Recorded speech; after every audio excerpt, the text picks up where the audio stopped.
Hello friends, welcome to Sojourn institute. पिछले lecture में हम लोग सर्कल के बारे में देखे थे कि कैसे एक लाइन सर्कल के साथ इंटरैक्ट करता है, और हम लोगों ने एक खास कंडीशन को देखा था जहाँ पे सर्कल पे कोई भी लाइन टेंजेंट कब बन जा रहा था। और हमने एक खास तरह के सर्कल की बात की थी, एक ऐसा सर्कल जिसका रेडियस r हो और सेंटर ओरिजिन हो, तब कोई line y is equal to M x plus c कैसे इस पे टेंजेंट होगा, जबकि सर्कल का equation x square plus Y square is equal to r square हो। ये हमने देखा था पिछले लेक्चर में। तो हमने ये देखा था कि कांस्टेंट का एक खास तरह का जब तक वैल्यू हो नहीं जाता है तब तक ये लाइन यानी कि कोई भी line y equal to M x plus c इस सर्कल पे टेंजेंट नहीं होगा। अगर कोई लाइन इस सर्कल पे टेंजेंट है तो इस c का वैल्यू, ये जो कांस्टेंट टर्म है c इज इक्वल टू क्या होना होता है, r root under 1 plus M square. तभी इस रिलेशन को सेटिस्फाई करेगा, तभी हम लोग देख सकते हैं कि ये लाइन इस सर्कल पे टेंजेंट होगा।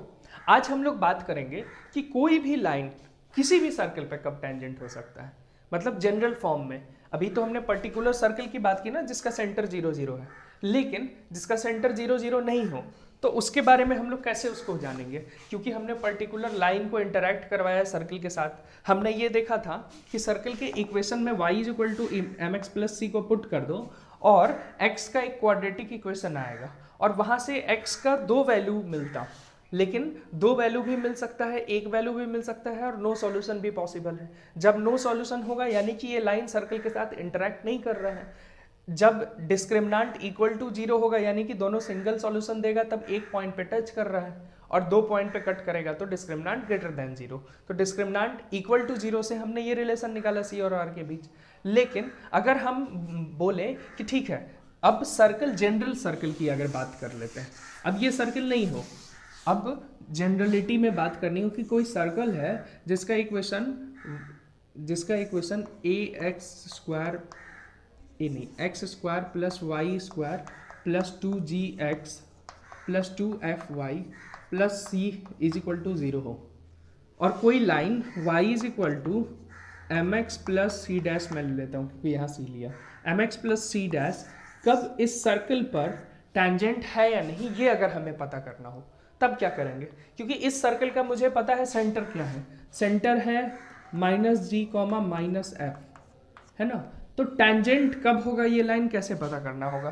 तो कोई ये सोच सकता है जैसे हमने पहले किया था, y is equal to M x plus C dash को y की जगह पे पुट कर देंगे, लेकिन इक्वेशन इतना बहुत बड़ा बनेगा, सॉल्व तो हो जाएगा, सेम कंडीशन आएगा, लेकिन इससे भी एक और आसान तरीका है हमारे पास। वो आसान तरीका जानने के लिए हम लोग को क्या जानना होगा, हम लोग को जानना होगा, मान लो ये लाइन इस सर्कल पे यहाँ पे टेंजेंट बन रहा है, तो टेंजेंट की प्रॉपर्टी होती है, हम लोग पिछले क्लासेस में पढ़ते हैं, टेंजेंट की एक खास तरह की प्रॉपर्टी होती है। क्या प्रॉपर्टी होती है, सेंटर से टेंजेंट पे अगर लाइन ड्रॉ किया जाए, जिस पॉइंट पे टेंजेंट है, सेंटर से पॉइंट ऑफ टेंजेंट, जिस पॉइंट पर पॉइंट ऑफ कांटेक्ट को मिलाया जाए, तो ये परपेंडिकुलर होता है। ये हमने पिछले क्लासेस में देखा था, आसानी से हम लोग देख सकते हैं कि ये स्मॉलेस्ट डिस्टेंस होने की वजह से ये रेडियस हो जाता है ना। तो रेडियस जो है टेंजेंट पे परपेंडिकुलर होगा एट पॉइंट ऑफ कांटेक्ट। इसका मतलब क्या है, इसका मतलब है कि इस सेंटर से इसका जो लेंथ है वो रेडियस के इक्वल आएगा। सेंटर से अगर इस लाइन पे परपेंडिकुलर डाला जाए, या फिर ये कहें ये जो पॉइंट है ओ पॉइंट से इस लाइन L पर का जो डिस्टेंस है वो r के इक्वल है, ये हम लोग कह सकते हैं, r यानी कि रेडियस के इक्वल है। ठीक है, तो यहां से हम लोग ये देख सकते हैं वेयर r क्या है हमारा, where r is equal to root under g square plus f square minus c के इक्वल आता है, ये हम लोग देख चुके हैं। ठीक है, तो इस प्रॉपर्टी का यूज करके आज हम लोग फाइंड करेंगे कि कैसे हम लोग जनरल प्रॉपर्टी, एक जनरल केस तैयार करें जिसे किसी भी सर्कल पर अगर टेंजेंट हमें जानना है तो हम लोग उसको लगा सकते हैं। ठीक है, तो शुरू करते हैं। यहाँ पे हम लोग देख सकते हैं, फिगर ऑलरेडी मैंने बना दिया है। तो इस ओ पॉइंट से इस लाइन का जो डिस्टेंस है, लेंथ है, वो कितना है, उसके लिए हमको वापस से स्ट्रेट लाइन जाना पड़ेगा। स्ट्रेट लाइन क्या कहता है, अगर कोई लाइन है a x plus b y plus C is equal to 0, और किसी पॉइंट से इसका लेंथ, इसका डिस्टेंस जानना है किसी पॉइंट से, तो वो परपेंडिकुलर डिस्टेंस होता है, इस पॉइंट से इस पे परपेंडिकुलर डाल दो। ये लेंथ अगर हमको l जानना है तो l इज इक्वल टू क्या हो जाता है, a, ये पॉइंट अगर x1 y1 है, ये गिवन है, तो यहाँ पर a x के जगह x1 plus b y1 plus c by root under x का कोफिशिएंट का स्क्वायर प्लस y के कोफिशिएंट का स्क्वायर का रूट होना होता है। ये होता है, ये l है, अगर हम चाहें तो मॉड भी लगा सकते हैं क्योंकि लेंथ की बात कर रहे हैं, तो ये लेंथ है। तो इस फॉर्मूले का हम लोग यूज करके यहाँ पर रिलेशन बना सकते हैं। ठीक है, तो कैसे बनाएं एक बार देखते हैं। हम लोग यही सेम कंडीशन है, बस x1 y1 की जगह माइनस जी और माइनस एफ है, x1 y1 की जगह माइनस जी और माइनस एफ है ना, और a और b की जगह क्या क्या है ये हम लोग को देखना पड़ेगा। ठीक है, तो हम लोग इसको आगे चलते हैं। मैं इधर ही कर लेता हूँ, चलो। हमारे पास है ये पॉइंट्स, पहले तो इसको कन्वर्ट करना होगा जनरल इक्वेशन में, क्योंकि ये एकदम जनरल इक्वेशन है इस फॉर्म में। तो ये इक्वेशन क्या बन जाएगा, mx minus Y plus C dash equal to 0, ये इक्वेशन बनेगा जनरल फॉर्म में।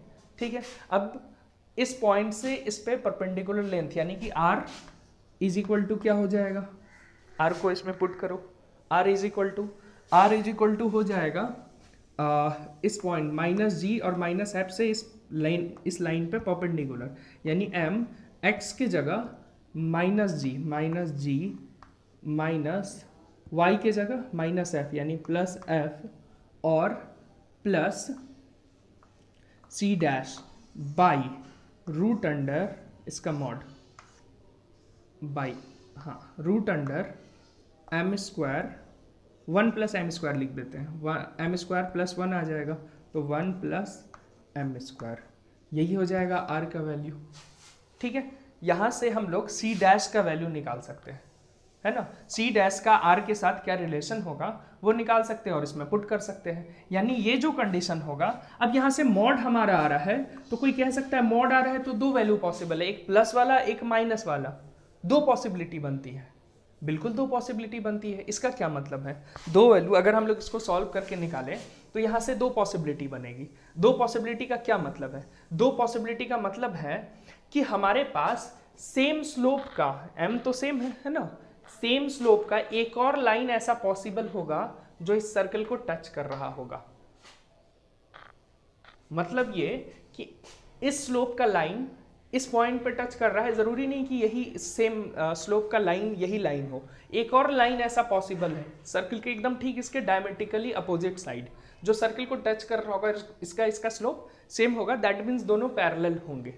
यहाँ पे मॉड आने से दो वैल्यू आने का मतलब यही है, यानी कि सी डैश का दो वैल्यू पॉसिबल है। जब हम इसको मॉड को क्लियर करके सॉल्व करेंगे, सी डैश का दो वैल्यू पॉसिबल है। सी डैश का दो वैल्यू कहने का क्या मतलब है कि एक वैल्यू इसको कॉरस्पॉन्ड करता है, एक वैल्यू इसको कॉरस्पॉन्ड करता है, इसके वाई इंटरसेप्ट को, और एक इसके वाई इंटरसेप्ट को।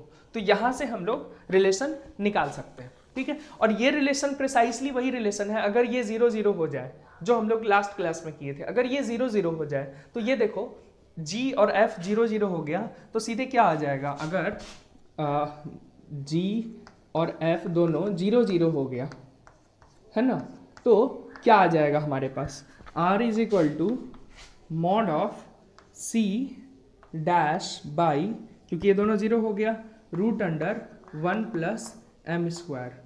अब नीचे तो रूट है, मॉड लगाओ या नहीं लगाओ पॉजिटिव ही ले रहे हैं, तो ऊपर हम लोग mod C dash is equal, इधर को इधर मल्टीप्लाई कर देते हैं, नीचे वाले को r क्रॉस मल्टीप्लिकेशन में 1 प्लस एम स्क्वायर बन गया। ठीक, तो सी डैश का देखो दो वैल्यू पॉसिबल है ना, यानी कि इक्वेशन हमारा क्या बनेगा, y is equal to M x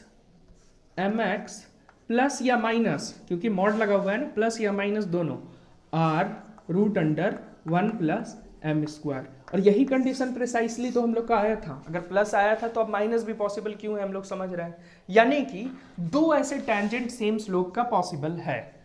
ये पर्टिकुलर केस की मैंने बात की, लेकिन अगर g और f पता है, यानी कि 0-0 नहीं है, कोई नॉन जीरो है, कहीं और भी है सेंटर, तो हम लोग इसका इस्तेमाल कर सकते हैं। ये एक मेथड हुआ। ठीक है, सब लोग इसे नोट कर लेना, ये एक मेथड हुआ हमारे पास। लेकिन ऐसे और भी मेथड हैं जिससे हम लोग फाइंड कर सकते हैं। एक और मेथड मैं अभी डिस्कस करता हूँ, फिर आगे हम लोग और करेंगे ही। इसे मैं रब कर दे रहा हूँ।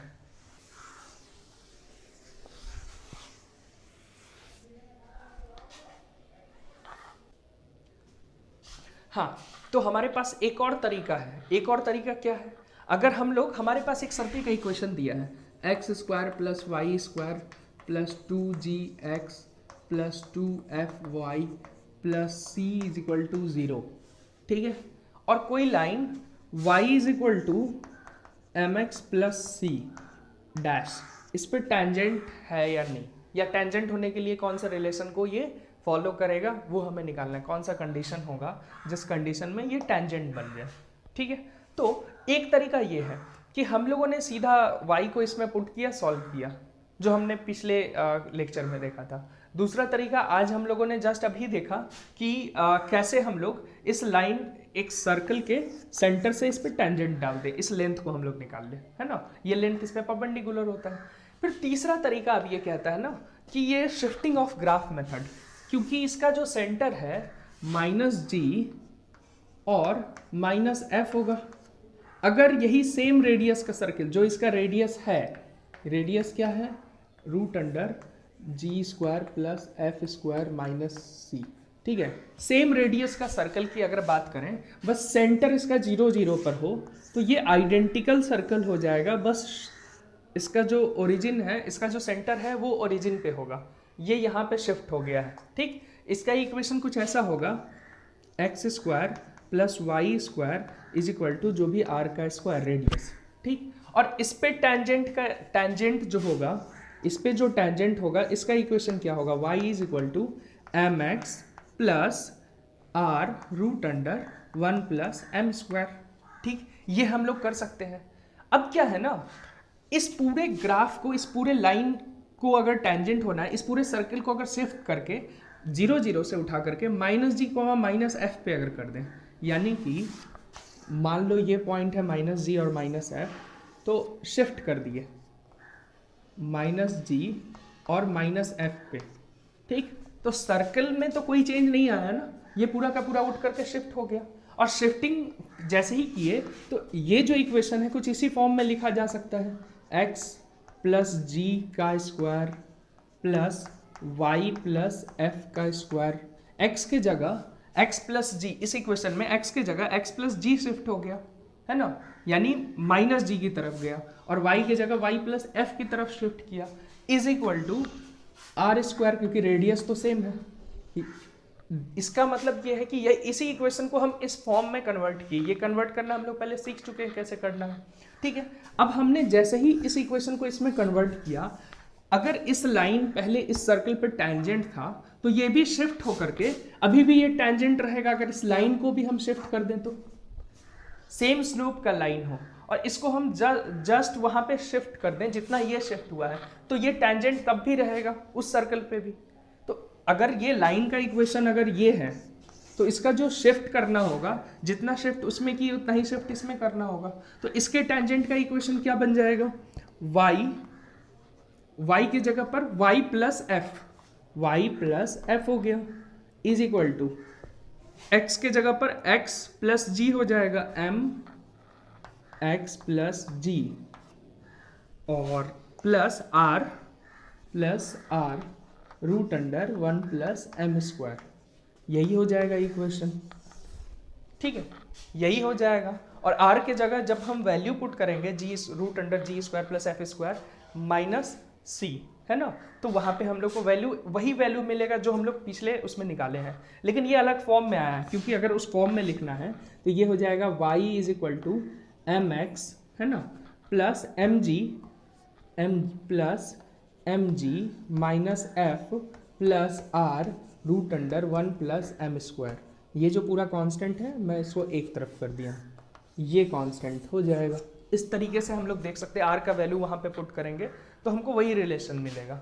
यानी कि हम लोग एक और तरीका सीख गए जिससे हम लोग इक्वेशन निकाल सकते हैं टेंजेंट का, ठीक। इसके अलावा एक और तरीका है जिसको डिफरेंशिएशन हम लोग जानते हैं, थोड़ा बहुत हम लोग पढ़े हैं डिफरेंशिएशन 12th क्लास में जाकर के, और हम लोग अभी पढ़ेंगे, है ना। लेकिन जो फिजिक्स में थोड़ा बहुत डिफरेंशिएशन पढ़े हैं उसको यूज करके हम लोग एक और मेथड पढ़ेंगे, ठीक, वो अगले लेक्चर में करते हैं। तो आज के लिए इतना ही, शुक्रिया दोस्तों।